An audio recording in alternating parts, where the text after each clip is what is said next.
আজকে বানাবো মজার একটা নাস্তা। তবে নাস্তাটা না টেনে দেখবেন, অবশ্যই আপনাদের ভালো লাগবে। প্রথমে আমি এখানে অনেক মোটা মোটা কয়েকটা শিমলা মরিচ নিয়েছি। বাজারে শিমলা মরিচ এখন অ্যাভেলেবেল পাওয়া যাচ্ছে।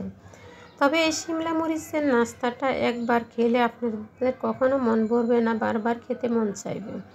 শিমলা মরিচগুলোকে আগে থেকে ধুয়ে পরিষ্কার করে মাঝখানে যে বিচিগুলো আছে সেই বিচিগুলো ফেলে দিব।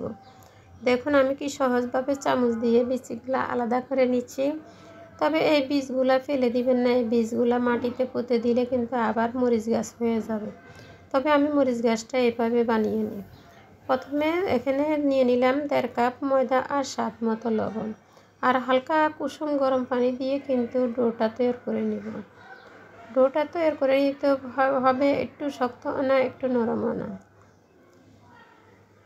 এখন হাতে মথে নিব এটা 10 মিনিটের মতন। ভালো করে মথে নেবেন, যত সফট হবে নাস্তাটাও খুবই সুন্দর হবে। আর ডোটার সফটনেসটা রাখতে হবে একবারে সফট। এখন একটা সাইডে ডোটা রেখে দিলাম, তারপরে দিয়ে দিলাম চিকেন।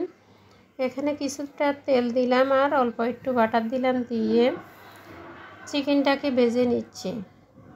চিকেনটা হালকা কালার যখন চেঞ্জ হয়ে গেছে দিয়ে দিলাম লবণ, তার সাথে ধনিয়ার গুঁড়ো, হলুদের গুঁড়ো, মরিচের গুঁড়ো 1/2 টিস্পুন করে দিয়ে দিলাম। আদা রসুন বাটা 1 টিস্পুন এবং পেঁয়াজ বাটা, কাঁচামরিচ বাটা।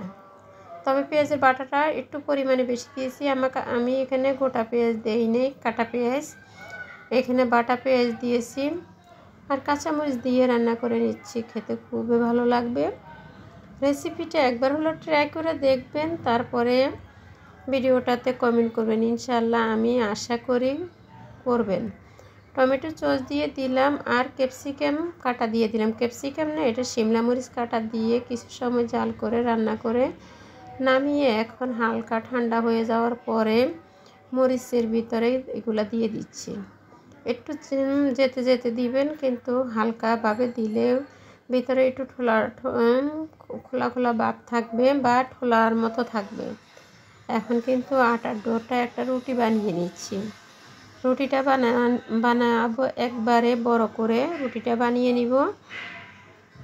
আপনারা চাইলে ছোটো ছোটো করে বানিয়ে নিতে পারেন। আমি সহজভাবে হওয়ার জন্যই কিন্তু সহজে বা তাড়াতাড়ি হওয়ার জন্যই কিন্তু একবারে দিয়ে কয়েকটা একেবারে বানিয়ে নিব।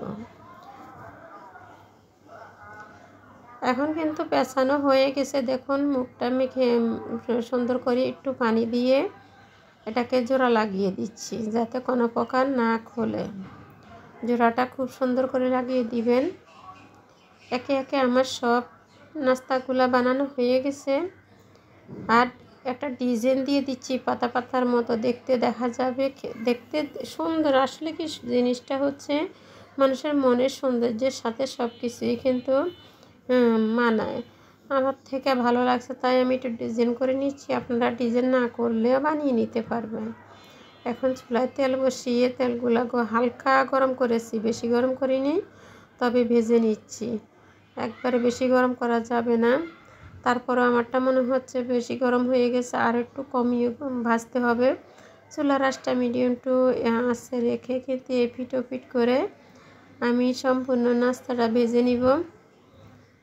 আর নাস্তাটা যে খেতে এত দারুণ, একবারে না বানালে বিশ্বাস করবেন না।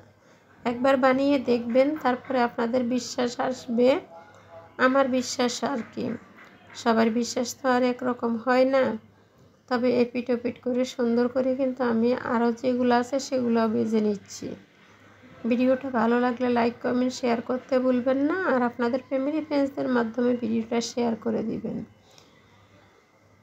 যে আসলে সত্যি কথা বলতে কি, এক এক দেশের মানুষ এক এক রকমের খাবার খায়, আর প্রত্যেকটা মানুষেরই কিন্তু খাবার একটা নির্ধারিত জিনিস আছে। এক এক দেশের মানুষে এক এক রকমের খাবার, পছন্দের খাবারগুলো ভিন্ন ধরনের থাকে। যাক, কথা বলতে বলতে অনেক কথাই বলে ফেললাম। আর একদিক দিয়ে আমার নাস্তাগুলো হয়ে গেল। এখন একে একে আমি তুলে নিচ্ছি, তুলে নিয়ে সুন্দর করে পরিবেশন করে নিব। আর এই নাস্তাটা খেতে যে কতটা মজার কিন্তু বাসায় বোঝানো যাবে না। এখন আমি একটা কেটে আপনাদেরকে দেখাচ্ছি। ইনশাআল্লাহ আমার বিশ্বাস আপনারা এই ভিডিওটা ভাইরালের পথে নিয়ে যাবেন আপনাদের হাতে সব। এখানে বিদায়।